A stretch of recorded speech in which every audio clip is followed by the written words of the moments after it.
Hello guys, അങ്ങനെ നമ്മൾ മൂന്നാമതെത്തിയിരിക്കുന്നത് മടിക്കേരി ഫോർട്ടിലാണ്. ഇവിടെ വന്നപ്പോൾ ആദ്യമായിട്ട് നമുക്ക് കാണാൻ പറ്റുന്നത് ഒരു മ്യൂസിയമാണ്. ഗവൺമെൻറ് മ്യൂസിയം എന്ന് പറഞ്ഞിട്ടുണ്ട്. പക്ഷെ നമ്മളിവിടെ വന്നു കഴിഞ്ഞപ്പോൾ നമുക്കത് ക്ലോസ്ഡ് ആയിട്ട് എന്തോ പബ്ലിക് ഹോളിഡേ ആയതുകൊണ്ട് ക്ലോസ്ഡ് ആണെന്ന് പറഞ്ഞു. അപ്പോൾ നമുക്ക് ബാക്കിയുള്ള കാഴ്ചകൾ കാണാമെന്ന് പറഞ്ഞിട്ട് ഇങ്ങനെ മുന്നോട്ട് നടക്കുകയാണ്. ഇവിടെ മ്യൂസിയത്തെ പറ്റിയുള്ള ഡീറ്റെയിൽസൊക്കെ ഈ ബോർഡിൽ എഴുതിയിട്ടുണ്ട്. അറിയേണ്ടവർക്ക് അതൊന്ന് പോസ് ചെയ്ത് വായിച്ചാൽ മതി.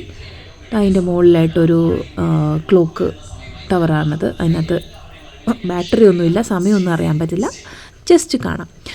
പിന്നെ ഇവിടെ റിനോവേഷൻ വർക്കൊക്കെ നടക്കുന്നുണ്ട്, ചേച്ചിമാർ പണിയൊക്കെ എടുക്കുന്നുണ്ട്. നമ്മളതിലിങ്ങനെ കുറച്ച് മുമ്പോട്ട് പോയപ്പോൾ ഒരു ഗണപതി വിഗ്രഹമൊക്കെ ഉണ്ട്. അപ്പോൾ ഈ മടിക്കേരി ഫോർട്ടിൻ്റെ ഒരു ഹിസ്റ്ററി എന്ന് പറഞ്ഞാൽ, ഈ കോട്ട ഫസ്റ്റ് ഉണ്ടാക്കിയത് മുദ്ദരാജ, കൂർഗിൻ്റെ ഒരു പ്രാദേശികമായിട്ടുള്ള രാജാവാണ്.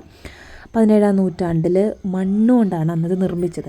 അതുകൊണ്ട് അന്നതിനെ മുദ്ദരാജകേരി എന്നൊക്കെയാണ് വിളിക്കപ്പെട്ടിരുന്നത്.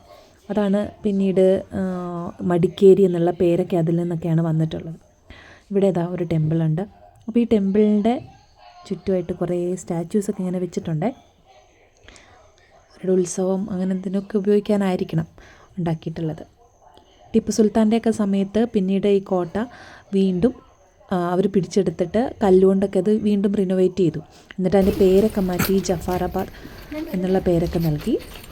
അതാണിപ്പോൾ ഇതിൻ്റെ ഇപ്പോൾ കാണുന്ന ഈ കോട്ടയുടെ ഒരു ഘടന ഉണ്ടായിട്ടുള്ളത് അതിൽ നിന്നാണ്. പിന്നീട് ബ്രിട്ടീഷുകാരുടെ ഒരു ഭരണകാലം വന്നപ്പോഴത്തേക്കും വീണ്ടും ഈ കോട്ടേനെ അവർ പുനർനിർമ്മിക്കുകയാണ് ചെയ്തത്. അപ്പോൾ അവിടുത്തെ കാഴ്ചകളൊക്കെ കണ്ടു കഴിഞ്ഞിട്ട് നമ്മൾ വീണ്ടും ഇതിൻ്റെ ഒരു പ്രധാന വ്യൂ പോയിൻറ്റിലേക്ക് നടക്കുകയാണ്. കുറച്ച് വിശാലമായിട്ടുള്ള ഏരിയ ഉണ്ട്, അവിടേക്ക് നമ്മൾ കയറി പോവാണ്. അപ്പോൾ ഇവിടെ നമുക്കിങ്ങനെ കാണാൻ പറ്റും. പ്രത്യേകിച്ച് ഇതിനെപ്പറ്റി ആധികാരികമായിട്ടൊന്നും അറിയത്തില്ലെങ്കിലും ഭയങ്കര കാര്യമായിട്ട് വിശദീകരിക്കുന്നൊക്കെ ഉണ്ട് ബിച്ചേട്ടൻ.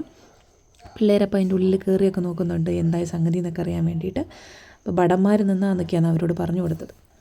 അപ്പം അവർ ചുറ്റും കാണുന്നുണ്ടോ എന്നൊക്കെ നോക്കി അതിൽ നിന്ന് പുറത്തിറങ്ങി. ഈ കോട്ടയുടെ പ്രധാനപ്പെട്ട ഒരു ആകർഷണങ്ങൾ എന്തൊക്കെയാണെന്ന് വെച്ചിട്ടുണ്ടെങ്കിൽ, ഇതിലൊരു 2 ആനയുടെ ശില്പങ്ങളുണ്ട്.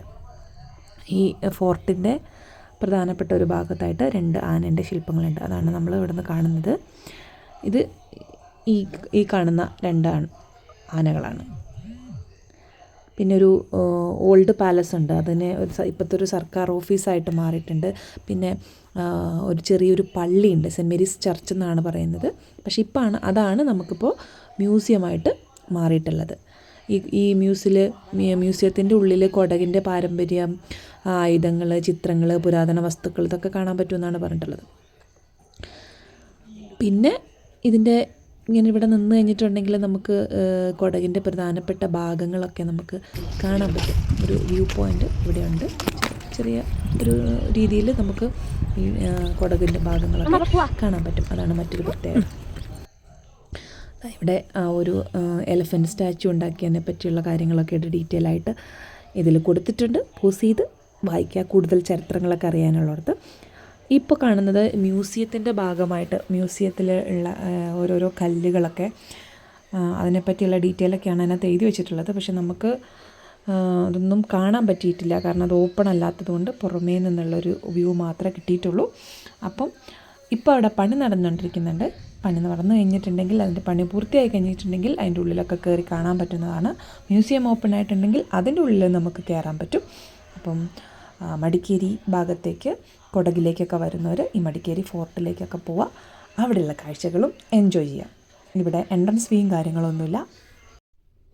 അപ്പോൾ താല്പര്യമുള്ളവർ പോലെ മറ്റൊരു വീഡിയോയുമായി കാണാം. ടാറ്റാ.